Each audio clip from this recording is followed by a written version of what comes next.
Bismillah ar-Rahman ar-Rahim. Alhamdulillah, salatu wassalamu ala Rasulillah, ma ba'd. Yeah, if you can just open at page 41, please.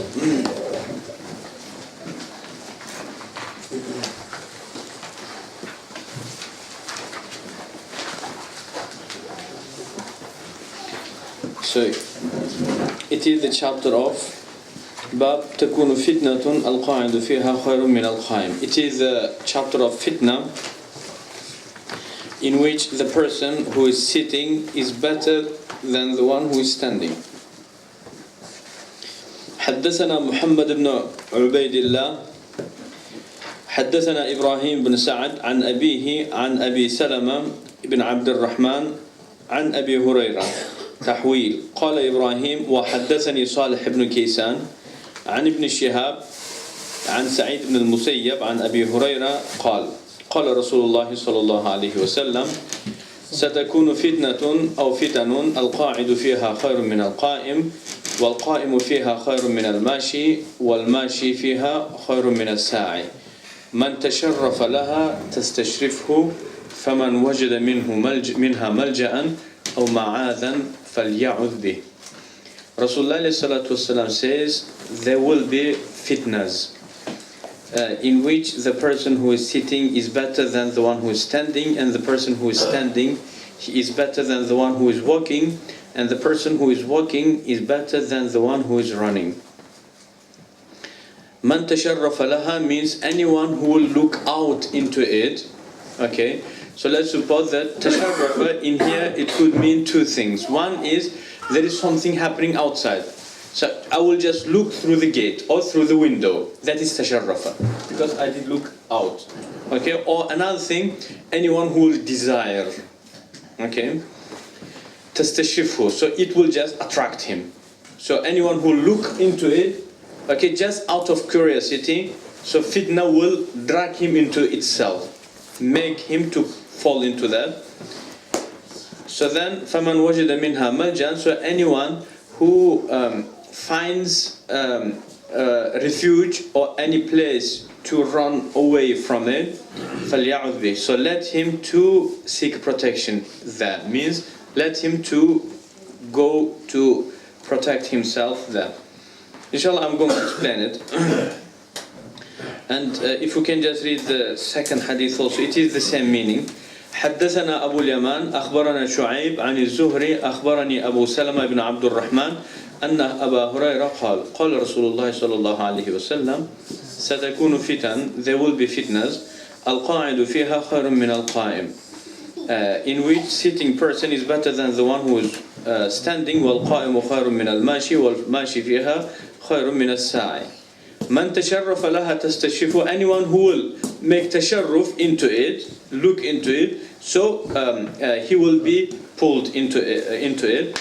فمن وجد ملجأ أو معاذا فليعذ به, so anyone who finds some protection from it, so let him to get into it. Now question the meaning of fitna. We have spoken about this issue for many times. Fitna is a hardship. Fitna is hardship. Okay, hardship and confusion. So anything that you do and you cause hardship to the people, you are causing fitna. Okay, or anything that you do and cause misunderstanding or confusion amongst people, you are doing fitna. For example, now I will start speaking about very, very deep, you can say, theological issue. Okay, according to the Sharia, I am causing fitna because it causes misunderstanding, because it is so difficult, understandable issue that some of you will understand, most of you may not understand, and it causes friction. Okay, so some of you will take it on the wrong way, so he will say he is kafir, or for example, you will say that I am misguided, etc. Some of you will take it on the right way, and then debate will happen amongst you. So what did I cause? I did cause fitna.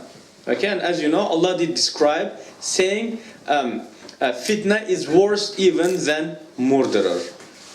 Okay, yeah, so there will be fitnas. So now we understand the meaning of fitna. It could be physical, it could be academical, it could be anything. So in which sitting is better than the one who's standing? Scholars said Rasulullah ﷺ means the metaphoric meaning. Some scholars say it means the one who will be much slower to look into it is better than the one who is more curious. But some scholars said Rasulullah ﷺ actually means the literal meaning. So when fitna will happen, definitely there will be a bloodshed, you know. So when you're sitting in your house, definitely you will not get, because the nature of a human being is that we like to discover. We are curious. Okay, so for example, if two people will start shouting outside, you will see that everyone will just go to see what's happening. So it is our nature. So the second group of scholars said that Rasulullah actually means the literal meaning. If you hear that voice, sitting is better than the one who is walking. Okay? So then anyone, man tasharrafa laha, anyone who will be interested into it, or anyone who will look into it, tastashrifu, it will just pull him into it. Okay? So, for example, now from here we understand that why we as Hanafis, we forbid ourselves and for example, people from looking into the difficult, understandable books, or into the disputable, do you know, the books of the debates, which is like debates included into there. Why? Man tasharrafa laha tastashrifu. You want, you don't want, you will fall into it. For example, just go to any website in which people are making takfir of each other. Okay? And it's just out of curiosity you will start reading it. And when you will start reading it, definitely you will fall with one of them, two groups. Or you will oppose both of them, you know. You are fallen into the fitna. Okay? So the protection from it is, do not look into it. Okay? Do not look into it. Okay? فَمَنْ وَجَدَ مِنْهَا مَلْجَأً أَوْ مَعَاذًا فَلْيَعُذْ بِهِ. And anyone who finds any protection from it, so let him to go and sit or stay into that protection. In different narration of the same hadith, in the narration of Imam Muslim, Rasulullah ﷺ did explain the refuge, protection. So Rasulullah ﷺ said, when they have been asked, what is the protection, Ya Rasulullah? Rasulullah ﷺ said, anyone who has a camel farm, so let him to go to farming, means just out of the city. And anyone who has cows or sheep, so let him to go to take care of his animals. Some said, Ya Rasulullah, but what about if I do not have camels or sheep? Rasulullah ﷺ said, so let you to go to your sword and blunt up the sharp side of your sword and break your bows. And for you to die in just biting on the root of the tree is better for you than to get engaged into it. Okay? Yeah, so that is the meaning of refuge. Okay? So we do not have, so in our time, if you have like hobby of, what do they call, for example, honeybee farming, what do they call it? Bee farming? Isn't it? Okay, or plants, greenhouse, or that type of activities, you are protected. You are protected. Because it will occupy your full time. Okay, you will not have a time to look into that debatable issues, as well as like physical, you can say, fitnas.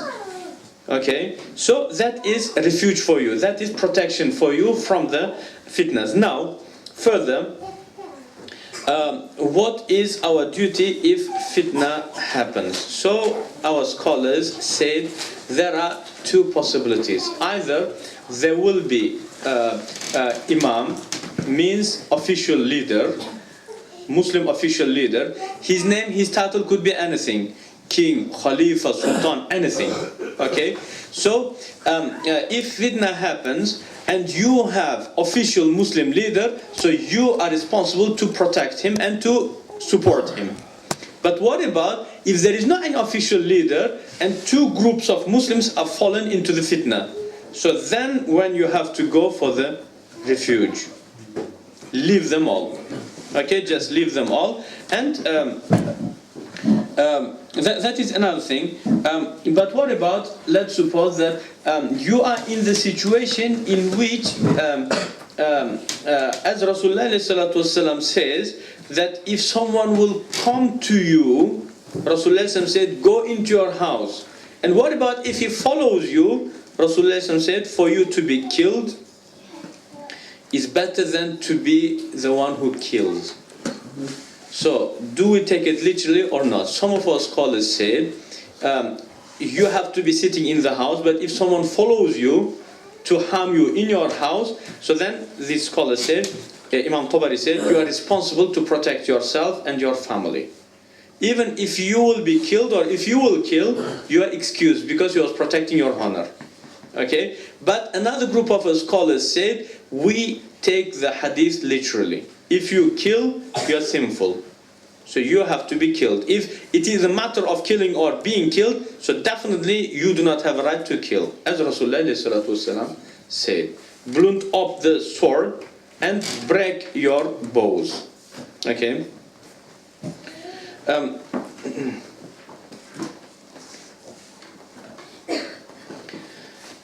Ya Allah. The next hadith, Bab إذا التقى المسلمان بسيفيهما.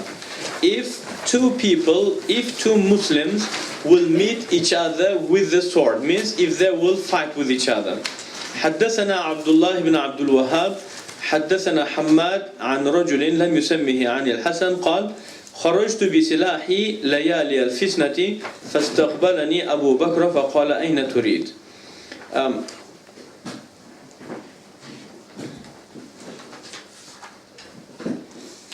So Al-Hasan al-Basri actually says that once I just went out with my sword, okay, during the nights of the fitna. You know the fitna between Imam Ali radiallahu anhu and the rest of the people. So then Abu Bakr, one of the Sahaba, saw me, so he asked me, Aina turid? He said, where are you going? قلت, I said, أريد نصرة ابن عم رسول الله. So he said, I'm going to support the cousin of the Prophet sallallahu alaihi wasallam, Ali ibn Abi Talib. قال, so he said, قال رسول الله صلى الله. Abu Bakr said, Prophet sallallahu alaihi wasallam said, إذا تواجه المسلمان بسيفيهما فكلاهما من أهل النار. If two Muslims will meet each other with a sword, fighting with each other, so both of them are going to the hell. قيل, some said, فهذا القاتل فما بال المقتل. Ya Rasulullah, okay, we understand that one is killer, so he goes to the hell. But what's the wrong with the person who is killed? قال, Rasulullah said, إنه أراد قتل صاحبه, because he wanted to kill his brother. Okay, so for example, do you know what happened in Afghanistan? One side called Taliban, one side called Persians, one side called Uzbeks. Do you remember? Okay, so isn't it that Muslims were meeting each other with the sword or not? So, Islamically, is that permissible or not? It is not permissible. Or for example, there's things which is happening in Pakistan. Some people, their title is Muhajirin or whatever, different type of names, and they are bombing here, there. They are fighting with each other, you know? Okay? But each of them for the sake of God. How many gods do we have? So, is it possible that two people or three people will be fighting for the sake of the same God and they will kill it? It's impossible. Definitely there is shaitan involved. Rasulullah says, if two Muslims will meet each other fighting, so both of them are going to the hell. Okay? So all of these events that's happening, not permissible Islamically. Unfortunately, some of the maybe Maulanas or Muftis, they may give fatwa. Okay, saying, oh, because we are doing it for the sake of God, and they are this, they are that. And the same thing to be told about them also. Okay, so it is a proper fitna. It's not permissible to get engaged into any of these type of events. Just stay away from all of them. Stay away from all of them. Okay? Unfortunately, we Muslims are very emotional. Okay, and people who want the throne, they are using our emotions, you know. But they say for the sake of God, but they use us just to claim the throne. So they have been cheated. Okay, but unfortunately Rasulullah did guide us, you know. In different hadith Rasulullah says, "Taraktukum ala al-mahajjati al-bayda." I'm leaving you in very white, bright path. Okay, layluha kanahariha. Its night is the same bright as its day. La yazighu anha illa halik. It's only the person who wants to be distracted by himself deliberately, only he could be misguided. Okay, so it's impossible for us to, because look, everything is clear. Okay, it is not something which is ambiguous that you don't know what is fitna, because it's very obvious. Two Muslims meeting, so he says, when he is coming to kill me, he says Allahu Akbar. It is proof that he is Muslim. I will say Allahu Akbar, means I am Muslim also. So what is happening? Two Muslims are meeting each other in the battlefield. Both are going to the hell. Okay. One question. Did Sahaba know that non-believers are going to the hell? And anyone who dies as non-believer, he will go to the hell. Did they know it? Rasulullah ﷺ said, there will be battles, wars before the end of the day, and it's killed people are going to the hell. In our time, Muftis, Maulana say, oh, it's actually Second World War, okay, and what's happening between, for example, Vietnam and America, okay, and America and Japan, etc., you know. So, do you think that Rasul Sahaba are so ignorant that they don't know where disbelievers will end up? They knew.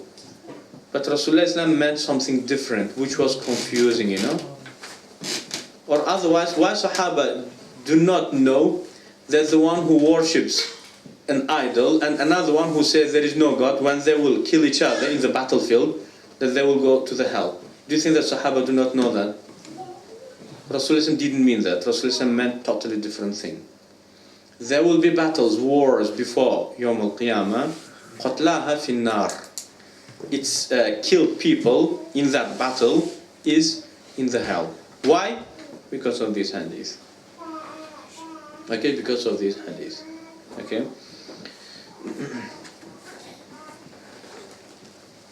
Bab, next chapter. كيف الأمر إذا لم تكن جماعة. It is, this hadith is exactly about our day. So it is today. Today is 6th of January, isn't it? So it's exactly about 6th of January 2013. كيف الأمر. So this chapter is about how to do كيف الأمر, what to do إذا لم تكن جماعة, if there is no Khalifa and the Muslim governor and the biggest group of Muslims. What to do?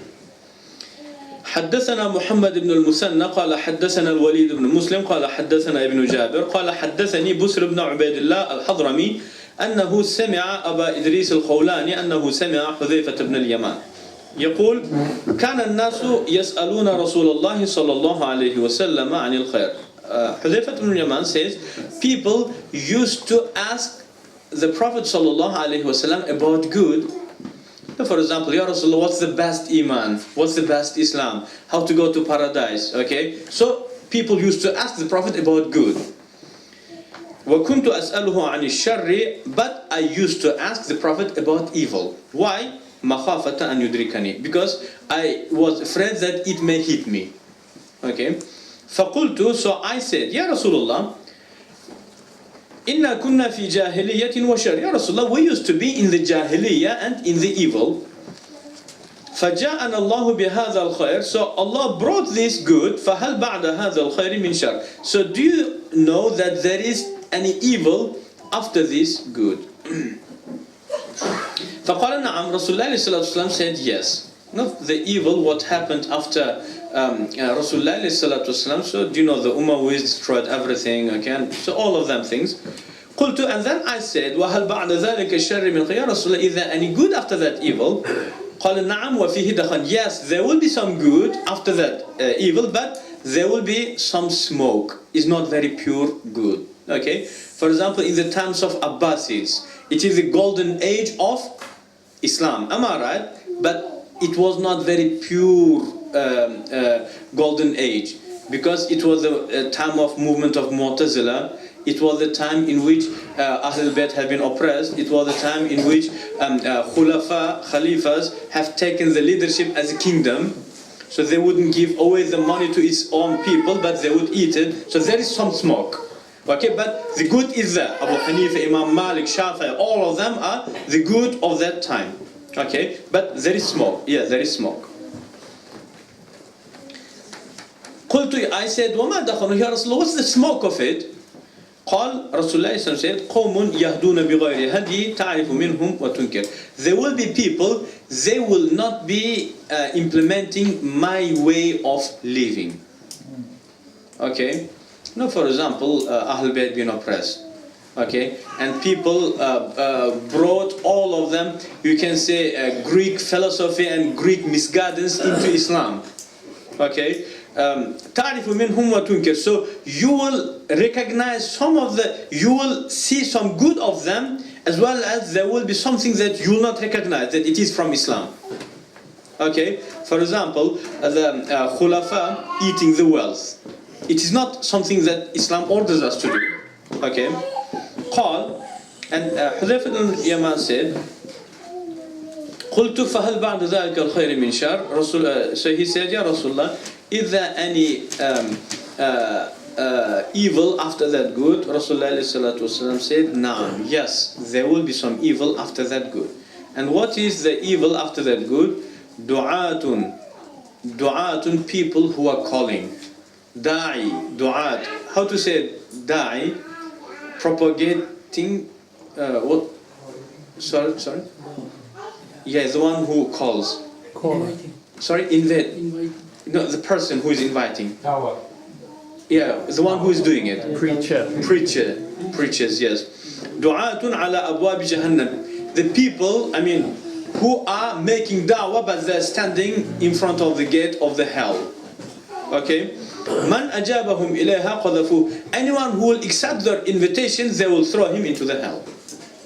Okay? Now, who are these people?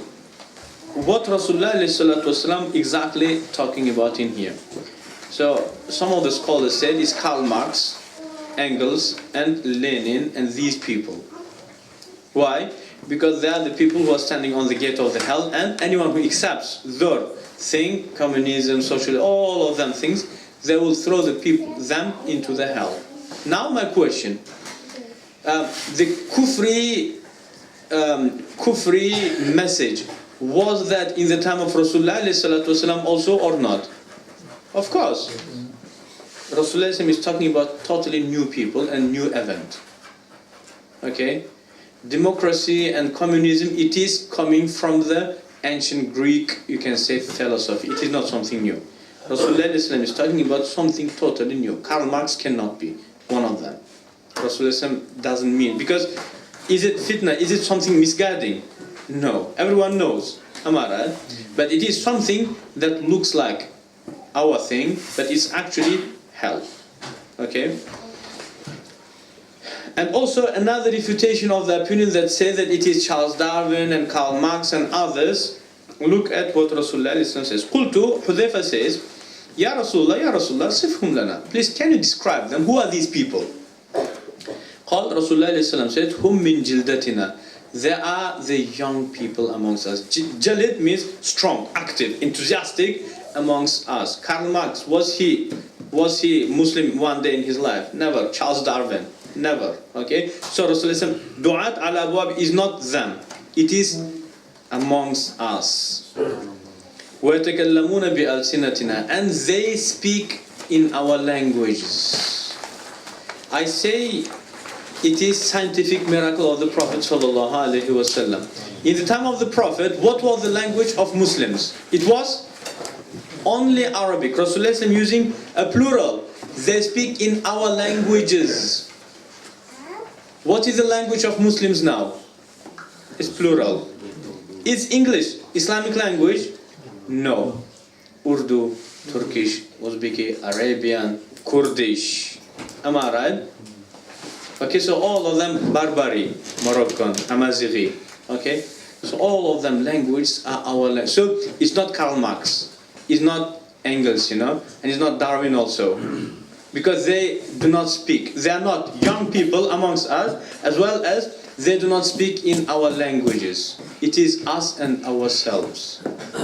Anyone who will accept them, their invitations, they will throw him into the hell. They will throw him into the hell. Now, Salafi brothers say that it is Maturidi and Ash'ari movement. When was the beginning of Maturidi movement? Its Imam is Abu Hanifa. He's from Umayyad time. So Rasulullah described, there is good, but there is some smoke. But the du'at on the gate of the hell, it is something which was not in the previous times, but it was set up exactly in our time. Shaykh Abu Mansur al-Maturidi, who did describe, who did set up the Hanafi Aqeedah, and it was, Hanafi Aqeedah has been given the name of Maturidi. From which century he is? From the century of Abbasids. It is still ongoing, good with the smoke. Same thing applicable on Abu al-Hasan al-Ash'ari. Okay? So the du'at ala abwab jahannam, people on the gates of the hell, it is the people who do not have a root in the previous centuries. Maturidis, Ash'aris, they have very long roots. It's impossible also. So it is some group which has been set up in our time. Not Engels, not Maturidi also. It's impossible. Hadith denies that. Both of the possibilities. So who else then? If you read the history of Muslims, and then you compare, now we have so many groups, you compare their ideology to the ideology of the previous Muslims. Definitely you will find many groups, their ideology is not falling into the ideology of the previous groups. Something totally new. Okay, which is not falling into the aqeedah of Abu Hanifa, not Malik, not Shafi'i, not Imam Ahmad either, not Shaykh Abu Mansur and not Abu al-Hasan al-Ash'ari. It is totally new thing. If you compare their statements to what the previous Muslims said, it will be opposite way around. So those people, again, as you can see, du'atun ala abwab, it is movement. It is not only single person here, single person there. It is Islamic movement with its followers, because there will be many people who will be following them, who will be thrown into the hell. Okay? Yeah? So that's not to say one of us was to get like a dawah project going and going out giving dawah in the town centre. It could be anything. Yeah. It could, because one of the things, it is like this, invitations, they are calling, they are propagating. So what would you say to, like, I mean, I'll give you an example. I've got support of brothers, and we've got like a project, like invitation says on through the signs and miracles of the Quran. Yeah. Yeah, you know, for the non-Muslims. Yeah. And we've got it in brochures. Yeah. Printed for 10,000 brochures. Yeah, We've got the logo on some T-shirts. And going out, giving out the brochures. Yeah, yeah. You say stay away from that. No, be careful. Yeah. As long as you're not scholar to distinguish what is right and what is wrong, be careful. Yeah. Because, you know, you shouldn't think that these people who will set up a new movement, they will come with totally new ideas, because straight away everyone will deny them. Okay, but in the beginning stage, they will come as ourselves, but with small bit, which you just miss. You know, when you read, you miss it. As much as you will respond to them, that much you will fall more and more deeper into the hell. Because we Muslims were emotional, but we're not stupid also.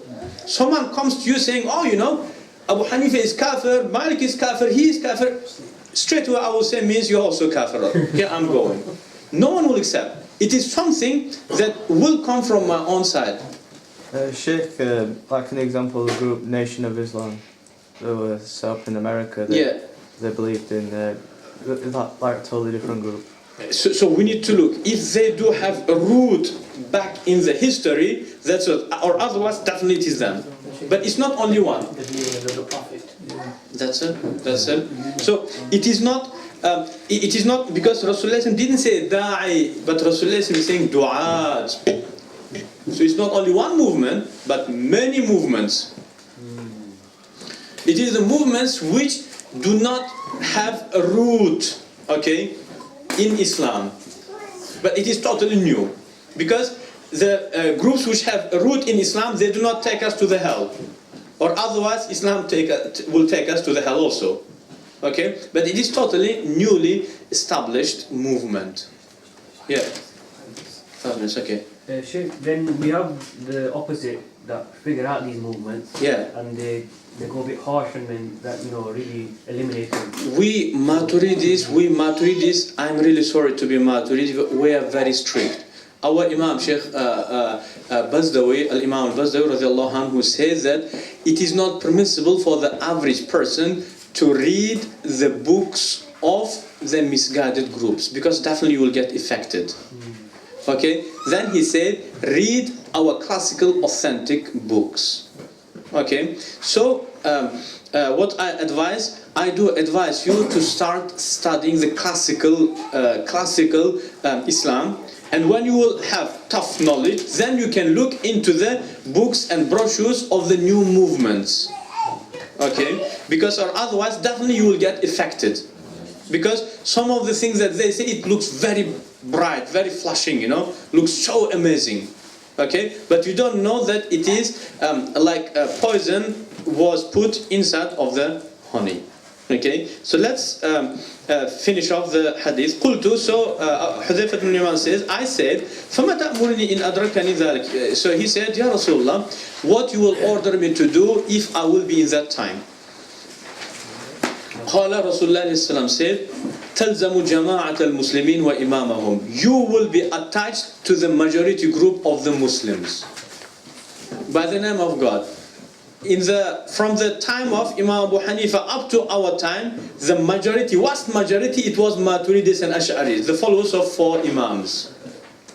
And time to time, during the history of Islam, some certain groups appeared and was destroyed, Mu'tazila, appeared and destroyed again, because we had very powerful scholars of us. But some of them in our time appeared and growing, because we don't have normal scholars.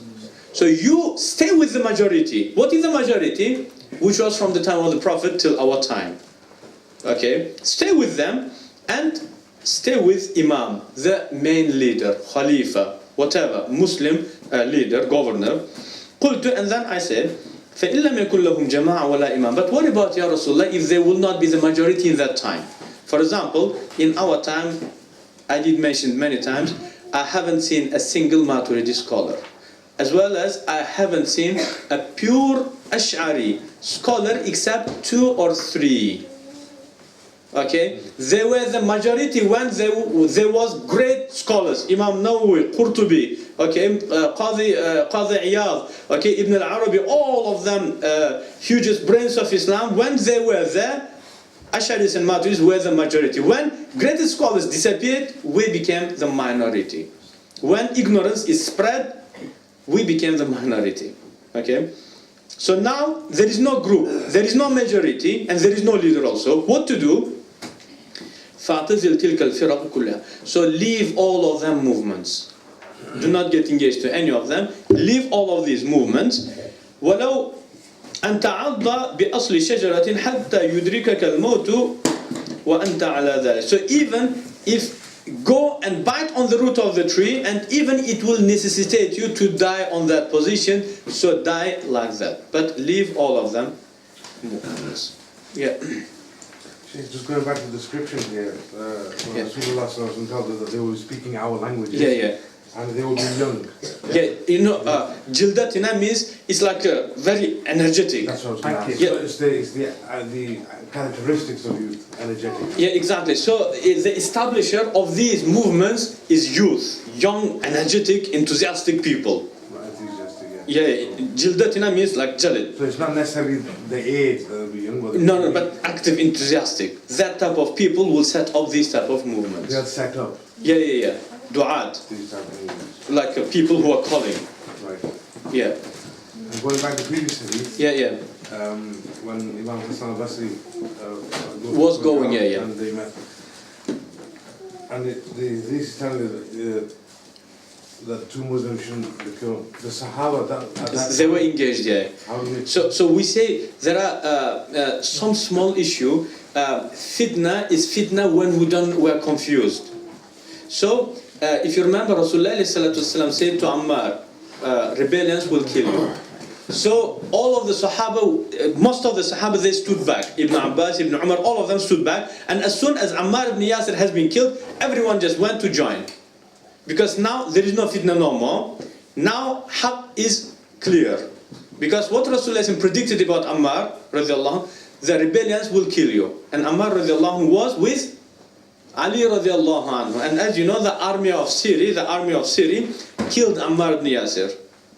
Am I right? So Sahaba understood. So this incident happened before Ammar ibn Yasir was killed. Right. Okay. So when Ammar ibn Yasir was killed, everyone went to join. Right. So this was before that. Exactly, yeah. Because there was fitna, confusion, misunderstanding. No one knew where is the truth. Because both sides are great Sahaba. Okay, so as soon as that incident happened, and Zubair ibn Awam has been killed, okay, so everyone understood who is right. All of them went to join. Okay, and even Uwais al-Qarani, okay, the greatest Sahaba, they have been killed next to Imam Ali radiallahu anhu. Yeah, it's because of that, yeah. Okay, so anyway, inshallah, that's all for, Shaykh, sorry. What would you say then if you've got the enthusiasm and you want to do dawah and what would you say the safest form of dawah would be then? Just so that's it, probably to study knowledge. Yeah. So use your enthusiasm into the knowledge, but the classical Islamic knowledge. What is that classical Islamic knowledge? It is the knowledge of the scholars who are accepted by everyone. You now go to anyone, to Salafi, Sufi, Deobandi, Barelwi, anyone, and give them the name of Al-Imam al-Nawawi. Everyone will say, MashaAllah, means learn the knowledge of Imam Nawawi. If you're going to do dawah, do it how they do it back then. Learn their knowledge. Yeah. Learn their madhab and learn their aqeedah. When you become like them, or when you learn their knowledge, then spread that knowledge. Yeah. But Sheikh, we often get a response to that with Nabi Sallallahu Alaihi Wasallam, so even if you only know one ayah, pass it on. Yeah. You can't just carry on studying with scholars, whatever you've got, at least we'll pass that on. Yeah, so Rasulullah says, رُبَّ حَامِلُ عِلْمٍ لِمَنْ هُوَ أَفْقَهُ مِنْهُ. In the same hadith, okay? بَلِّغُ عَنِّي وَلَوْ آيَةٍ. Pass on even one ayah. Means, do not give interpretation, but pass it on. Okay, why? Because the extension of the hadith says, maybe it may happen that you narrate the text of it, and you are less knowledgeable, but you will pass it on to one who understands it, you know? Okay, so it's like that. Yeah.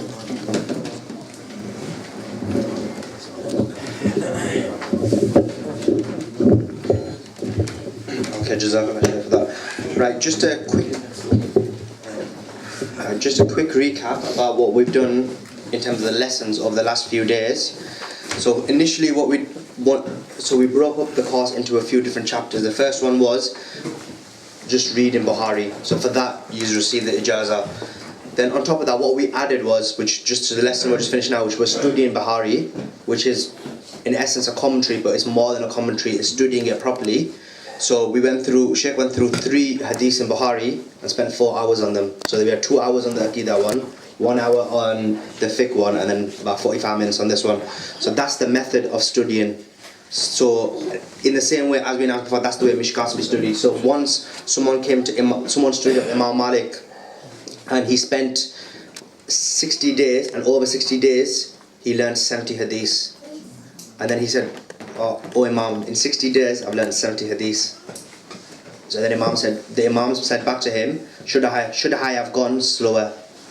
So that demonstrated to us that it's not about the quantity or the volume of hadiths you learn, and maybe we've got used to that, you know, just blazing through loads of hadiths and getting loads of commentaries and think we've studied it, but it's about really understanding. So we went through the aqeedah hadith, there was just one aqeedah hadith in Bukhari, and then there was loads of different points what came from that, and then loads of proofs from other hadiths, loads of proofs from Quran, and that's the way it's studied.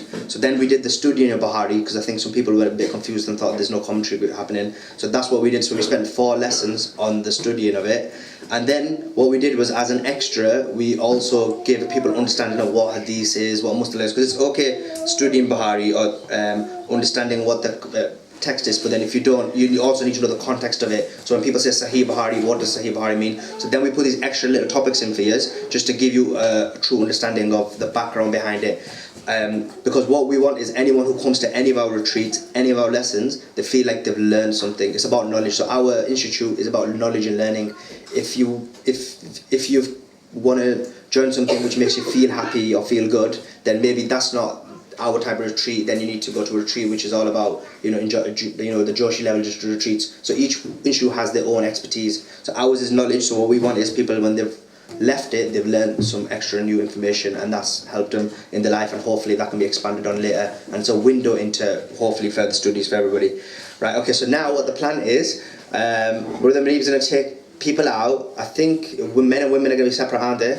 So I think there'll be men in the front courtyard, on this front side, and the women on the back, and then he's going to do some interviews and he's going to take some photographs just for 15 minutes, because we're just going to get the ijazah signed. They're all rolled up, but Shaykh just hasn't signed them. We just thought I'd have that extra touch of Shaykh signs them, so you've got the Shaykh signature on there, because we've got badges and everything on there, but just we put that extra bit in.